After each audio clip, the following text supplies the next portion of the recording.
All right, so predicting narcissist behavior part 3. And I'm going to keep running with this because it's very valuable. So just to recap, what we're trying to do here is we're trying to better understand the narcissistic person that we have to interact with in our life. This is if we are in proximity to this person. And so the goal is we want to become aware and we want the truth. And so the ways we can do this are by number one, educating ourselves on the behavioral patterns of these types of people, understanding their behavior, and becoming more familiar with the patterns and familiar with the behaviors that they're exhibiting. Then the other thing we want to do is act from a place of objective observation. So we want to be able to observe what's happening and how we're interacting with these people from a place that we're not so emotionally involved. So that's kind of being objective, and that takes practice. But as you do it more over time, it gets easier, and so that way we can better understand specifically the narcissistic person that we're dealing with, and their own specific traits. And so the goal is to, maintain our emotional wellness and safety and that of our loved ones, our family members around us, to be able to, keep moving forward in life and avoid getting sucked into these people's palace of shame and misery. So, a previous video, I mentioned what I've deemed the monster method, and predicting the narcissist behavior is a key part of that method. And I did forget to mention one thing, and it's really what ends up happening is when you start detach, emotionally from having to deal with these people, and you implement a term that's very clear with what these people are, because I don't think the term narcissist illustrates how awful these people are, but the term monster certainly does. And so I practice, detaching emotionally from these people I consider them, I've got this little pet monster, and I got this little pet monster, and a key part of, the monster not breaking your door down and eating you is you have to feed it. And so you can't not feed the monster because it will ultimately come for you and want to eat you. Uh, and you can't overfeed the monster because then it just gets used to gorging on you and then you're done. So the trick is with this little pet monster now that you have to deal with, you just got to feed it just a little bit. And that's another exercise in detaching emotionally, because you're like, okay, I have this pet monster and I just have to feed it a little bit so it doesn't, come after me. And I've had to do that recently. We took a trip to the coast with the family, and of course the narcissist wanted us to participate in her big worship ceremony, which I wasn't going to have that. So we had to give a little bit, and that was her sending her covert flying monkey narcissistic friend, who is a lot sharper and smarter than her, because these are both boomer narcissists. But my narcissist mother chiefs weed like fucking constantly, so she's always chiefed out. But this lady doesn't do drugs, so she was like really sharp. And of course, I fell under her spell immediately. But luckily, my wife is the truth teller and the seer, so she was able to extract the value from that interaction. Anyway, there's another video about that. Okay, so back to predicting the narcissist behavior part 3. So this is the calm before the storm. And so I have found that we're in this cyclical pattern because a big part of understanding these people are their patterns. That's their weakness. You have to keep that in mind. The weakness of these people are their patterns. And if you can start observing the patterns and the behavior, you'll be a step ahead. So that is really important to understand that. So we have this pattern, and every year, my wife and the kids, we go visit her family, and it's a big trip, and we stay with them for a while, and it's a great time. They are the kindest people, and they have become like like the parents I never had. They're super supportive, very kind, and it's great for the kids, and my wife gets to see her parents, and yeah, it's awesome. But the narcissist always always freaks out. Well, so last year it was a huge deal. So last year, and this happens, there's a big buildup right before we leave, and so we're getting ready to leave in a couple weeks, and so I'm trying to get ahead of what could potentially happen, and observe, learn from the previous behaviors, and figure out what's going to keep us the safest. So last year, right before we left, like a few days, um, our eldest daughter and some like neighborhood kids are playing in the yard, and they're like, there's a 4-year-old, and my daughter was 5, and the other girl I think was 6 or 7, and so there's playing out in the yard, and you know my parents bought all this stuff for the kids to play. Like there's a play structure, there's a swing, there's all these things, and so the kids are playing, and they really want to engage with grandma, and they're trying to get her attention. So what they do is they dump out some sand on her doorstep mat where she walks outside, and it's just kids being kids, and okay, big deal. There's some sand on your doorstep. Just pick the thing up and dump it out. Like that's it. But no, the narcissist like fucking loses her mind, and she was doing this like summer market where she like makes tchotchkes and tries to sell them, and she was doing like all kinds of weird stuff. Like she'd paint a rock, and she'd try to sell it for like $1, and it was this all day thing, and I was kind of like, why do you even do that? It's such a waste of time. But I get it. I know why she was doing it, because she was at that market with all these people stirring up all this drama, and man, huge supply for her. Anyway, so she does this market, and she's coming home, and she's like, whatever, getting settled. The kids dump out the sand on her stupid mat, and she comes outside and like just goes nuclear and starts yelling and screaming. And she comes outside, and she's like, you guys are out of here. Get out of here. Never come back. You're not allowed here. And it was my daughter and the eldest kid who dumped the sand. And then there's like this little 4-year-old girl who's like kind of like special needs. Like she's super nice, but like you can tell, like she's not all there, but whatever, bless her heart. She's a beautiful, kind child. And the narc goes after her, and she's like this tiny little kid, and she's holding a little rabbit doll. And my wife and I are like, what the hell is going on? Because it's just right outside of our front door.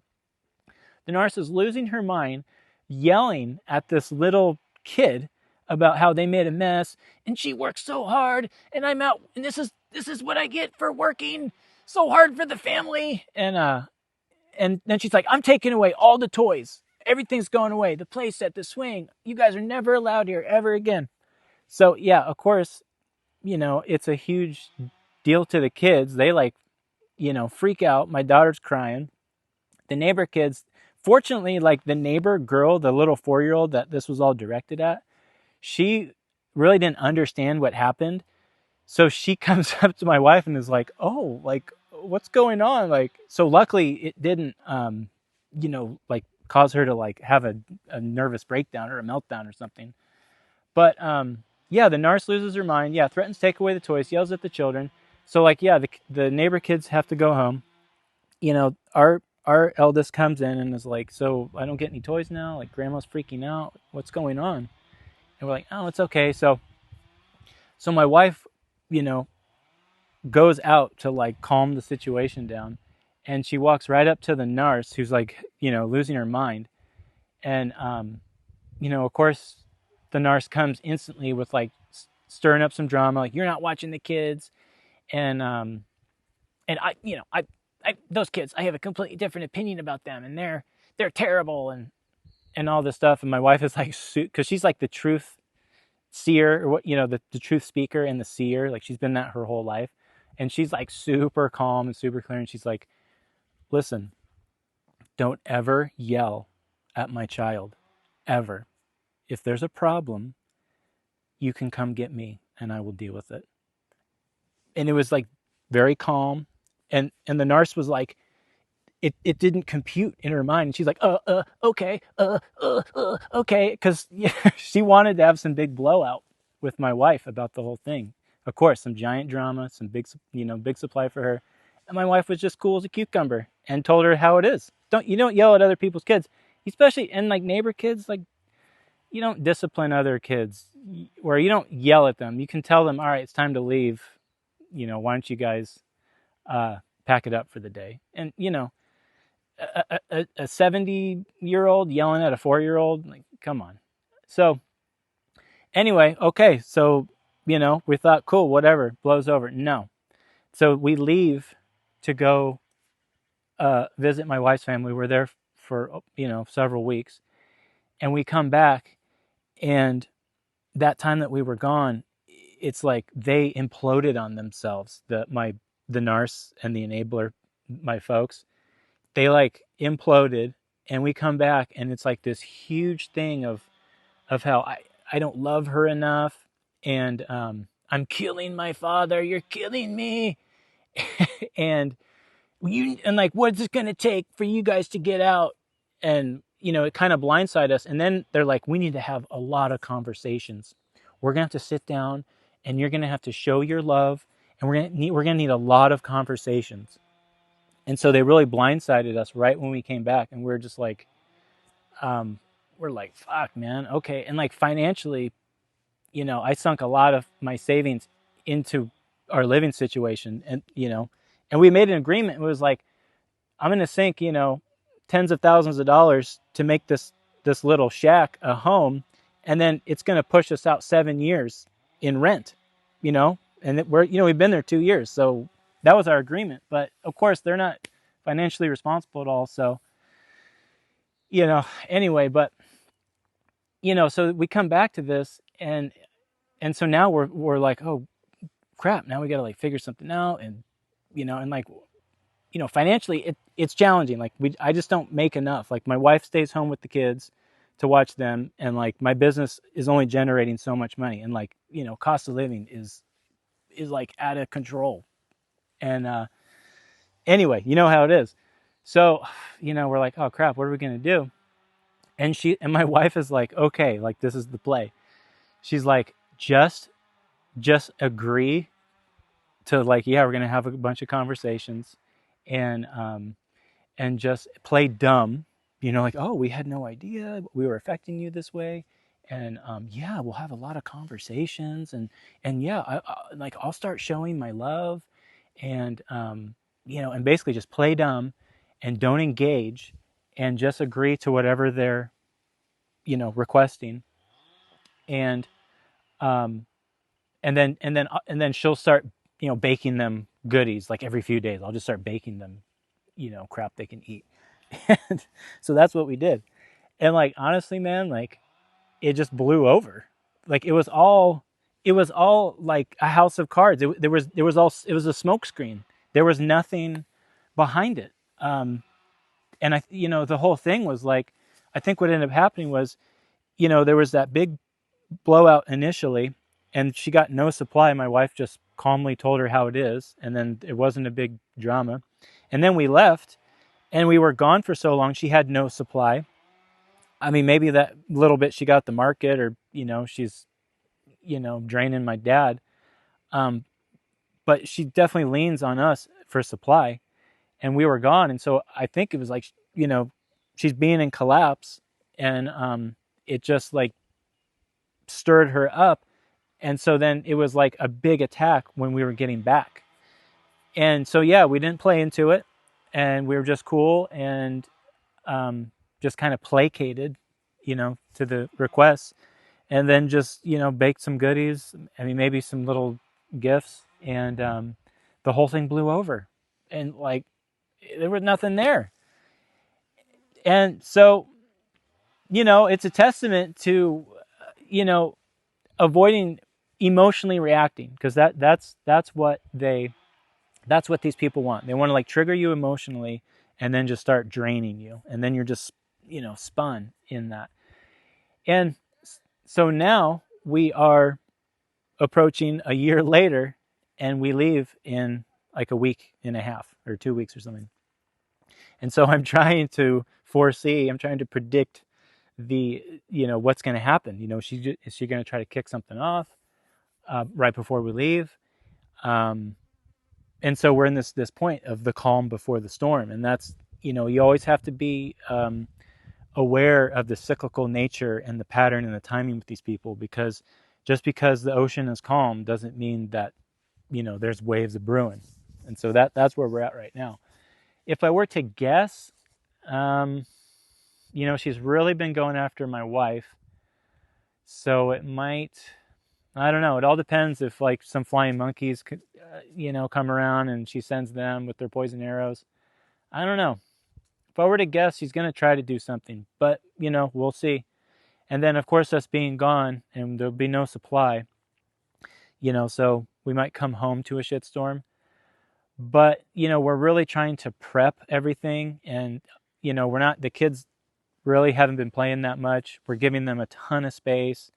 I'm being really helpful. I mean, I always am, but like, I'm just trying to do more and alleviate, extra work. Like I did a huge dump run last week and cleaned out a bunch of their garbage and hauled all that off. And, like maintenance and mowing, and I'm going to fix up the driveways, and I'll do a whole lot of work before we leave to just try to like, buy us some time or whatever. I mean, it's exhausting when you think about it. Like this fucking pet monster now that I got to deal with, just sucks all the energy, man. But it's all good. I have a lot of energy, and and I can handle it. But yeah, the calm before the storm, predicting these people's behavior. Gosh, man. Anyway, so yeah, we'll see what happens. But, in your situation, consider some of the things I talked about, because they can really help out. It's really helped me detach emotionally from the situation. And if that's healthy or not, I don't know. But I can laugh about it more. Anyway, all right, well, I've got a job to do here. I'm installing a new driveway and a shipping container workshop pad for my buddy. So I'm going to get to it. Anyway, I appreciate your time, and have a good day.